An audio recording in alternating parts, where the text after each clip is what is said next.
Hey guys, my name is Dan and welcome back to the channel. Today we're going to be talking all things North London Derby. It was a huge game, I would say one of the biggest and most important North London derbies in recent times, maybe in the last 10 years or so. There was a lot at stake for both teams.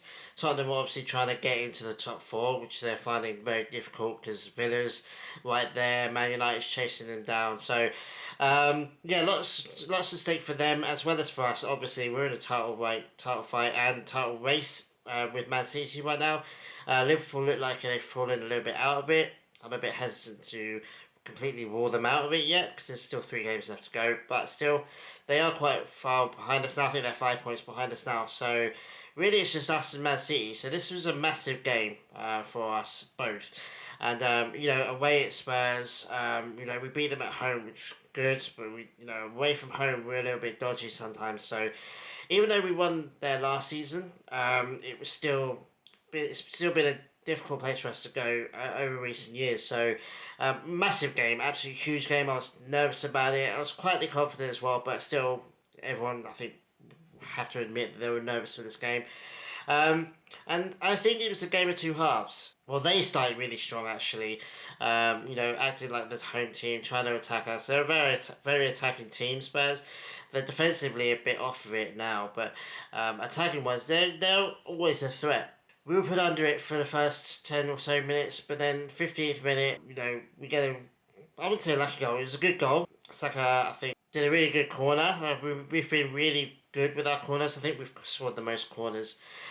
Scored from most corners in the league this year, which is great. Saka puts in a really good spot, and Romero Højbjerg goes and scores an own goal. I think Tomiyasu probably would have got to it if he had missed it, but yeah, it was a really good goal for him. Can't lie. And obviously being 1-0 up away from home at Spurs in the first 15 minutes gave us a little bit of a calm. You could just feel the team just kind of settle a little bit because the first 10 minutes, like I said, was a bit sketchy from us. So yeah, we settled and then we scored again. A typical Saka goal. Runs into the box, cuts inside on his left and slots it in the far post, in the far corner, should I say? It was a really good goal. Saka, for me, hasn't been scoring enough of late. Players like Havertz, and Trossard as well. They've been stepping up with their goals, and Saka's kind of slipped off a little bit. Whether that's fatigue or just a dip in form, I'm not sure. Saka's the kind of one player right now that we can't really rotate well, and I think that's one of the things we're going to do in the summer. But it was a really good goal from Saka, and obviously. Yeah, suddenly it's like half an hour gone and we're 2-0 up, which is fantastic. And you're starting to think, Spurs are defensively dodgy. As soon as that first goal went in, Spurs fell apart. Like the rest of that first half, for a good half an hour, they were just all over the place, and we were slicing through them. And then Kai Havertz, the legend that is Kai Havertz, scores the third goal for us from a corner again.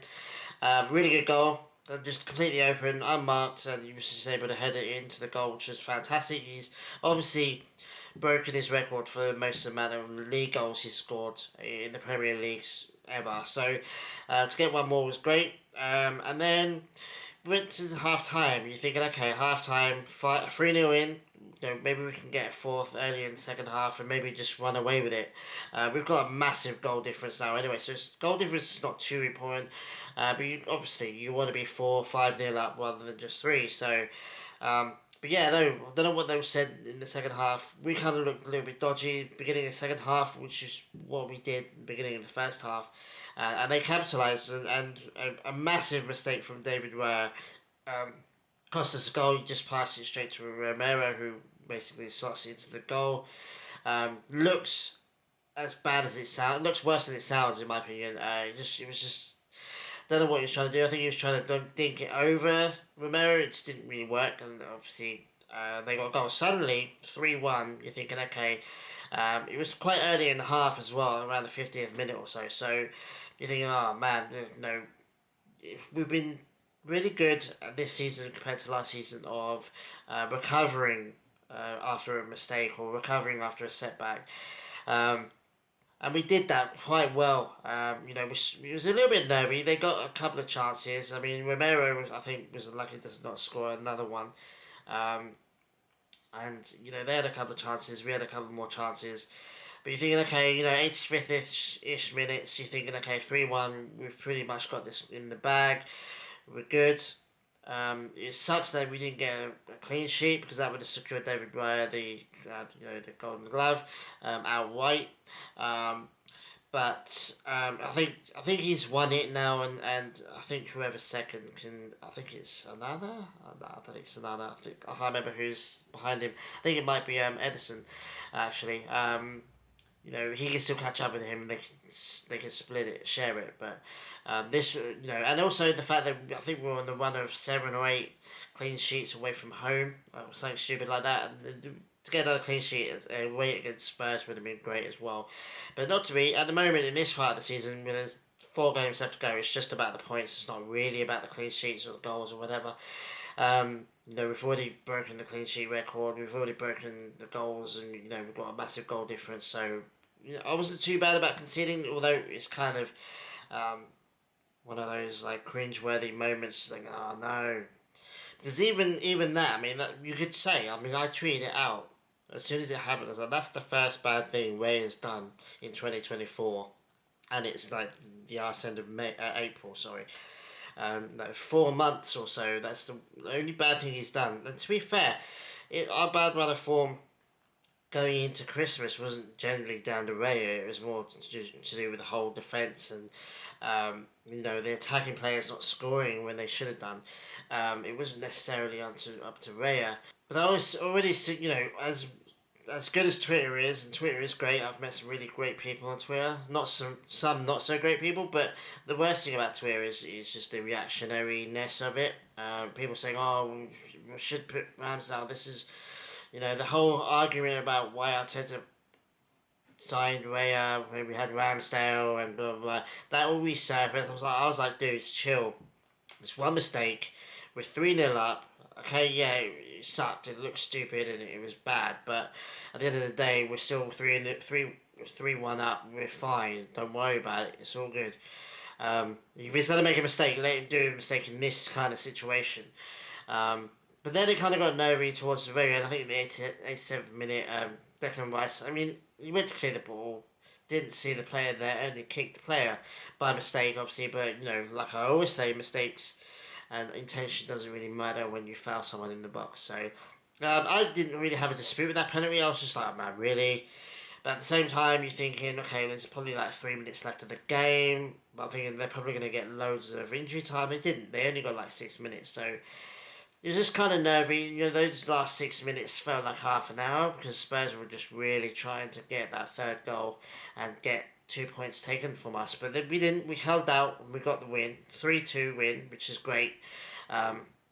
Absolutely fantastic away. I mean, Spurs away was one of I would say, the hardest fixture that we have on paper anyway, in terms of the whole rivalry. And they want their European football, and they obviously don't want us to win the league, so they want to scupper that. But no, we held on, we got the win, which is fantastic, and now we've just got 3 games left to go.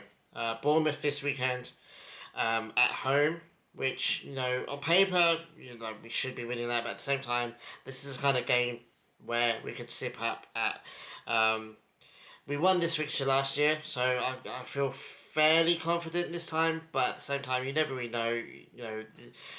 We're staring at the end of the season now, and we've got Man City barreling behind us as well, with a game in hand. So, maybe nerves will come into play. Also, the fact that we're the first game of the weekend, so that's kind of a good thing for me, because you get our game out of the way. If we can secure the win, we can just sit back and just watch the rest of the league.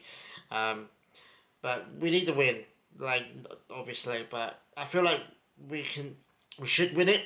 And I feel like we can win it. We just got to keep our heads, keep doing what we're doing, be a little bit more defensively astute towards the end of the game. Just don't give away stupid mistakes. I don't think Ray's going to make another mistake again. Touch wood, hopefully not. I think he's learned from that mistake, and I think he's going to, adapt to it. I think he's still going to be the goalkeeper that we're going to be. It's going to be our number one for the foreseeable future. I think, still think the move for him has been made permanent. I don't think it's been announced yet. It hasn't been announced yet, but I think it's been done for a while now.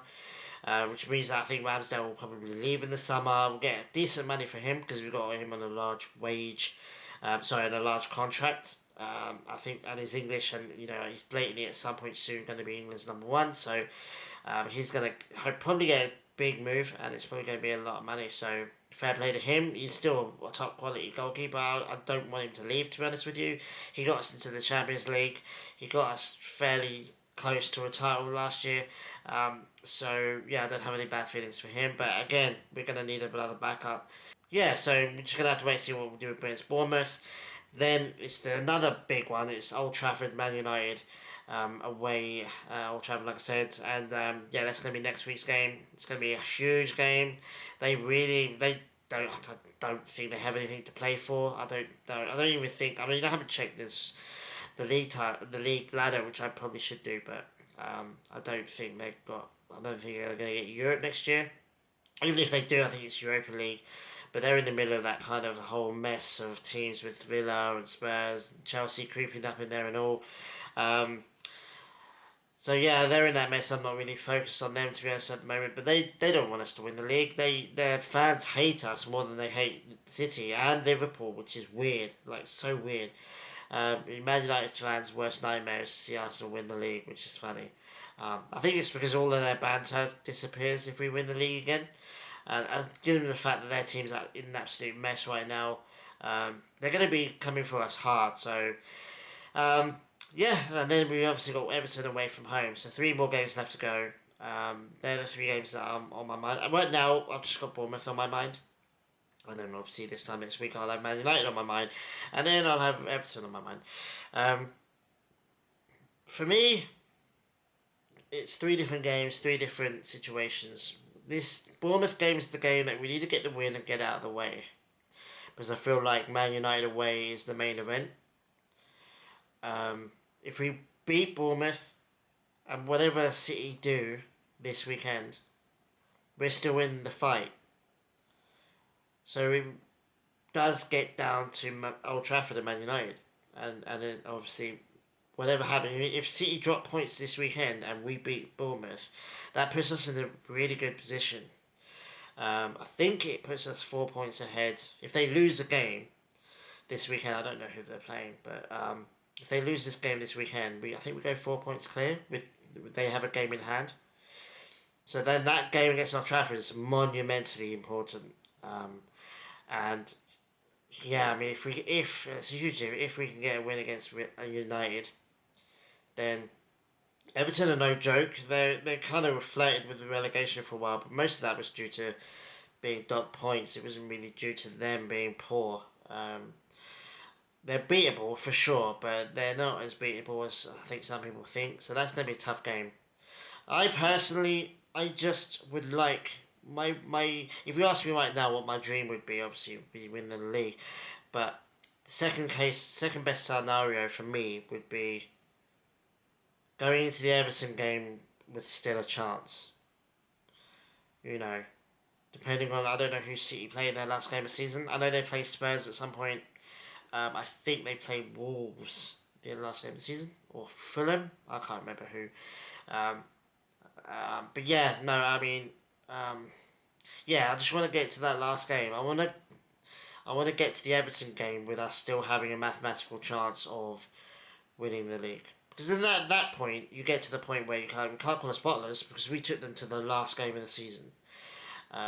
So that's my second kind of best case scenario. And then, if we beat Everton, if we lose against Everton, whatever happens will happen. It's basically 3 cup finals now. And but I'm good. We're in a good run of form right now. That Villa loss could be the thing that stops us winning the league, but I don't know. At the moment, we're so close to the end of the season, but there's still so much to happen, so you can't really you can imagine certain different scenarios that could play out. So once we get Bournemouth out of the way, hopefully get not massive, but a decent win against Bournemouth, touch wood, and then we just look forward to the last 2 games of the season and see what Man City do. But yeah, right now I'm really happy. It's a massive North London derby, like I said. Spurs look atrocious now. They just played Chelsea overnight last night and they lost 2-0. So Spurs are looking really bad right now. I think the wheels have come off for them. It'll be interesting to see how they end the season, because if they lose a couple more games, if they lose the rest of their games of the season, they could drop quite down below in the table. So um, Ange's job might be called into question. But having said that, Ten Hag's been doing terribly at Man United, and he doesn't look like he's getting sacked anytime soon. So I think Ange will survive this summer, no matter what happens. And if they don't have Europe again next season, then they might take that to an advantage. Fewer games, but yeah, really happy. Massive win, like I said, and yeah, we're going straight into the game against Bournemouth. I have Monday off, so I'll do a video on Monday. And it's a good couple of days after the game, so my emotions will be a little bit more in control by then. So yeah, take it easy, guys. Have a really good weekend. I'm gonna have a really good weekend. It's a long weekend for me, which is great, rare, and yeah, I'll be back on Monday to talk about the Bournemouth game. So yeah, thanks for watching, guys. Really appreciate it. Subscribe and like if you haven't done already. Especially subscribe if you're watching this. If you're a regular watcher, and you haven't subscribed yet, it'd be great if you can. And leave a message or leave a comment down below. I always reply to all the comments. Let me know what you think Arsenal's season's going to look like. And good and bad, I still reply to all. So, yeah, thanks for watching, guys. Really appreciate it. And I'll see you guys in a few days. Take it easy. Adios.